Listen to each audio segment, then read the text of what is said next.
नमस्कार प्यारे साथियों, मैं रामलाल जांगीर। आज से अपन एनसीईआरटी का सार संग्रह कक्षा 6 से लगा करके 12 तक इसमें अपन प्रारंभ करेंगे कक्षा 6 की इतिहास। और फिर अपन प्रत्येक लेसन की समरी का अध्ययन करते हुए कक्षा 12 तक का इतिहास विषय का अध्ययन करेंगे। और उसके बाद में अपन अन्य बुक्स है, जैसे कि ज्योग्राफी है, पॉलिटी है, इकोनॉमिक है, उनके पार्ट भी लेंगे, उनके पार्ट का भी अध्ययन करेंगे। दोस्तों, मैं रामलाल जांगीर स्वागत कर रहा हूं आपके अपने YouTube चैनल नैनो अकेडमी पे।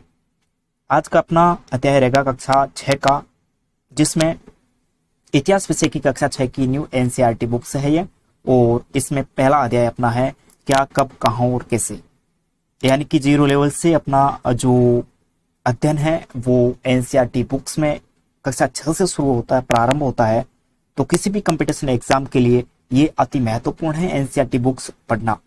तो आप भी आपकी सुविधा के लिए पूरी किताब न पढ़ करके किताब में जो महत्वपूर्ण जानकारी है, जो एग्जाम में आने लायक है, उनका समावेश इस बुक्स में, इस वीडियो में मैंने कर करके समावेश किया है। तो आइए इस अध्याय की शुरुआत करते हैं। यह पूरा अध्याय अपने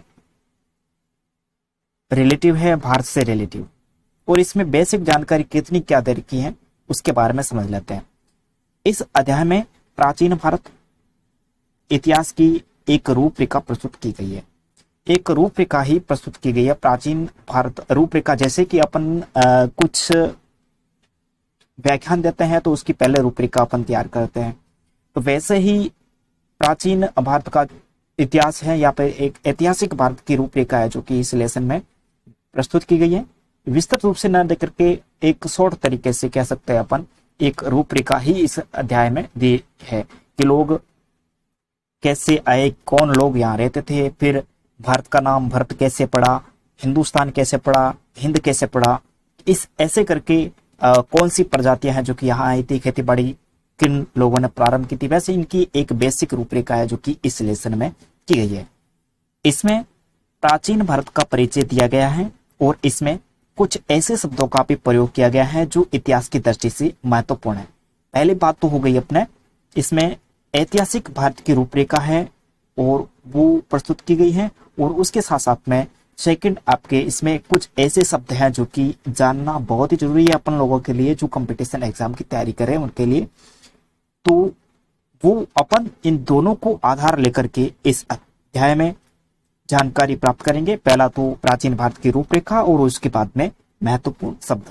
आगे बढ़ते हैं दोस्तों, ये पीपीटी आपको जो आप देख रहे हैं, अध्ययन कर रहे हैं, यही आपको ओरिजिनल रूप में मैंने डिस्क्रिप्शन में टेलीग्राम की लिंक दे रखी है। उस लिंक पर क्लिक करके हमारे ग्रुप में जुड़ करके वहां से ये पीपीटी आप प्राप्त कर सकते हैं। तो ग्रुप में जुड़ जाइएगा, क्योंकि प्रत्येक लेसन की पीपीटी है वो टेलीग्राम ग्रुप में मैं साझा करूंगा आपके साथ में। अब देखिए दोस्तों, सबसे महत्वपूर्ण जानकारी, कई लाख वर्ष पहले लोग नर्मदा नदी के तट पर रहकर शिकार करते थे और ये लोग शिकारी संग्राहक थे। देखिए, कई लाख वर्ष पहले नर्मदा नदी, इनके बारे में पता होगा, ज्योग्राफी में आपने पढ़ा होगा, भारत की एक महत्वपूर्ण नदी है।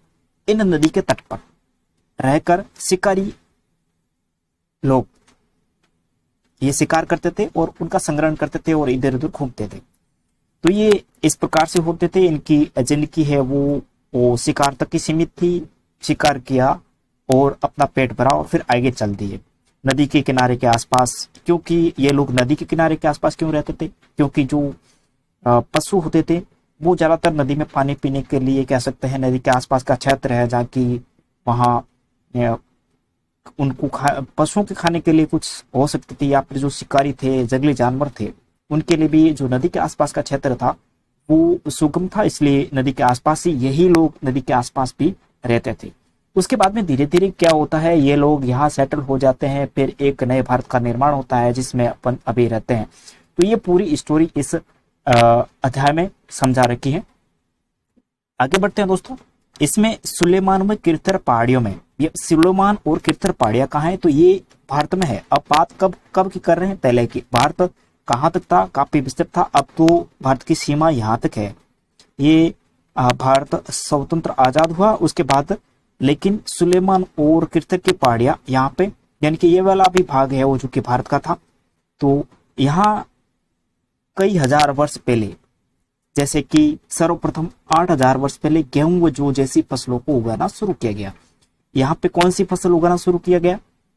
गेहूं और जौ, इनकी फसलों को उगाना शुरू किया। हालांकि ये आपकी कक्षा 6 की एनसीईआरटी बुक्स है, तो इसमें पूरा विस्तार तो नहीं दे रखा है।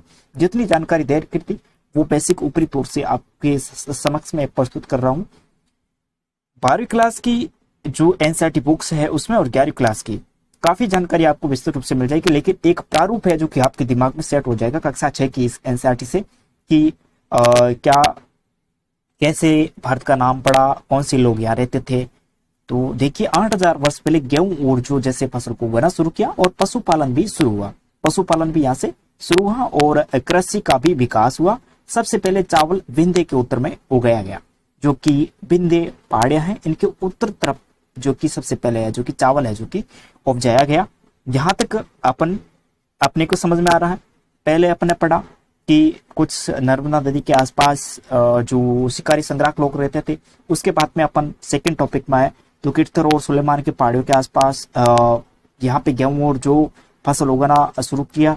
और उसके बाद में जो चावल की खेती है वो भी विंध्य पहाड़ियां हैं उनके उत्तर में शुरू हुई।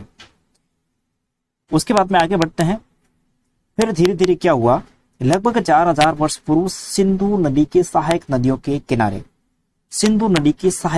किनारे क्या हुआ, नगर विकसित हुए। अब यहाँ नगर क्यों विकसित हुए? क्योंकि सबसे महत्वपूर्ण कारण तो यह था कि नदी में आवाजाही के लिए जो जहाज है इन्होंने आविष्कार कर दिया था। आदिमानव ने जहाज का आविष्कार कर दिया।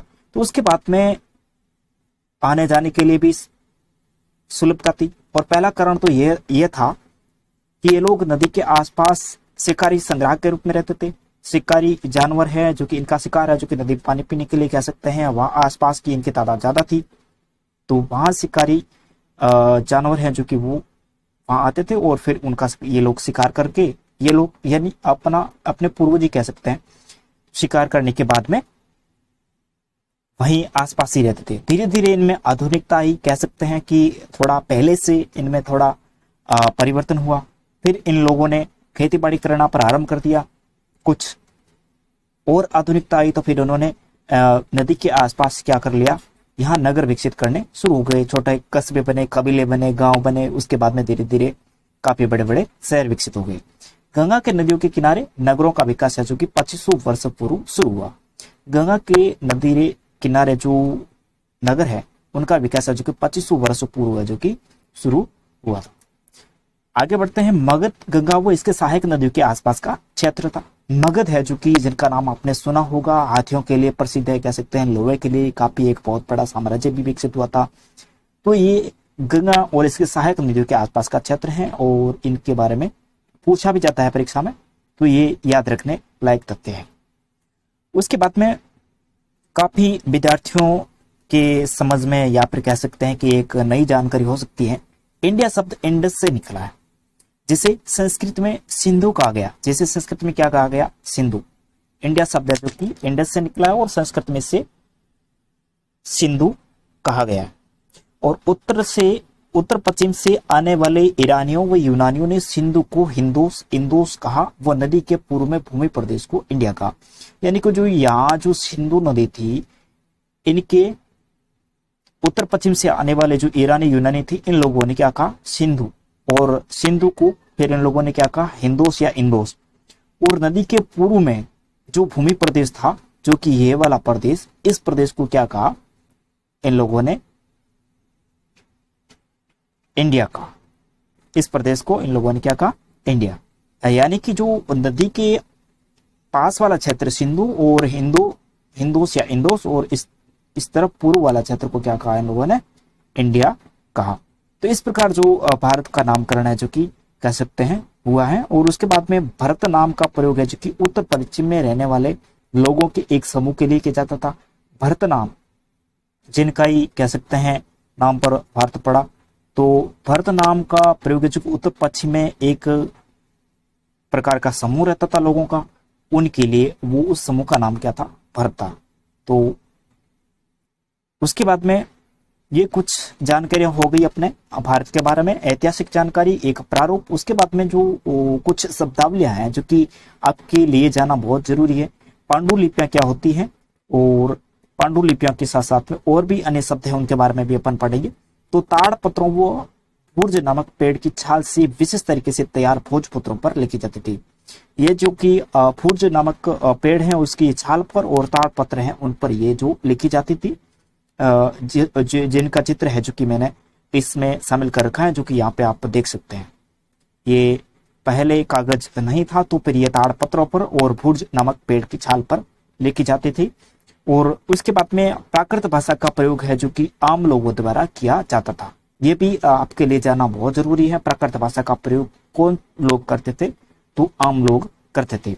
अभिलेख, अभिलेख क्या है, तो ये पत्थर व धातु जैसी कठोर सतह पर लिखा जाता था। पत्थर और धातु पर जो जानकारी लिखी जाती थी खोद करके, तो वो क्या कही जाती है, अभिलेख कही जाती है। और उसके बाद में पुरातत्वविद किसे कहते हैं, पुरातत्वविद का काम क्या है, तो ये पत्थर वो ईंट से बनी इमारतों के अवशेषों, चित्रों एवं मूर्तियों का अध्ययन करते हैं। कह सकते हैं अपने जो इतिहास लेखन में जो पुरानी सामग्री है, जैसे कि ये जो शिलालेख हैं, मृतभंड है वगैरह है, और भी ऐतिहासिक सभ्यता से संबंधित जो भी जानकारी उपलब्ध होती है, उनका अध्ययन कौन करते हैं, वो पुरातत्वविद करते हैं। जैसे कि एक रोगी होता है, उनका अध्ययन है, वो रोग का अध्ययन है वो कौन करता है, डॉक्टर या फिर वैज्ञानिक। उसी तरीके से ये भी कह सकते हैं कि इतिहास के क्षेत्र में ये वैज्ञानिक कहे जाते हैं, पुरातत्वविद। तो ये कुछ शब्दावलियां थी जो कि अपने को जानना बहुत ही जरूरी था। पुरातत्वविद और अभिलेख, और उसके बाद में प्राकृत भाषा का प्रयोग आम लोगों के द्वारा किया जाता था। पांडुलिपियां जो कि भूर्ज नामक और ताड़पत्र पर, और उसके बाद में भारत नाम और इंडिया शब्द के बाद में मगध, और फिर गंगा नदी के आसपास का, सिंधु नदी के आसपास का क्षेत्र और शहर, और फिर गेहूं और जौ और फिर चावल का विकास और शिकारी संग्राहक लोग, इनके बारे में बेसिक जानकारी अपने इस अध्याय में थी, जिनका अध्ययन क्या, कब, कहां और कैसे के रूप में अपन ने किया। तो ये था अपना पहला अध्याय कक्षा आप 6 की एनसीईआरटी बुक्स में। और ये पीपीटी आपको हमारे टेलीग्राम ग्रुप में आपको मिल जाएगी। आप लिंक के माध्यम से टेलीग्राम ग्रुप ज्वाइन कर सकते हैं और वहां से इस पीपीटी को आप प्राप्त कर सकते हैं। इसी प्रकार अपने कक्षा 6 के सारे लेसन और उसके साथ में कक्षा 12 तक की सारे के सारे लेसन का अध्ययन है जो कि मैं इस चैनल पर आपको करवाऊंगा। धन्यवाद दोस्तों। चैनल यदि आपने सब्सक्राइब नहीं किया तो कर लीजिएगा। ओल्ड एनसीईआरटी की सीरीज भी मैंने कक्षा 6 के सारे वीडियो है जो कि मैंने चैनल पर अपलोड कर रखे हैं, तो उन्हें भी आप जरूर देखिएगा।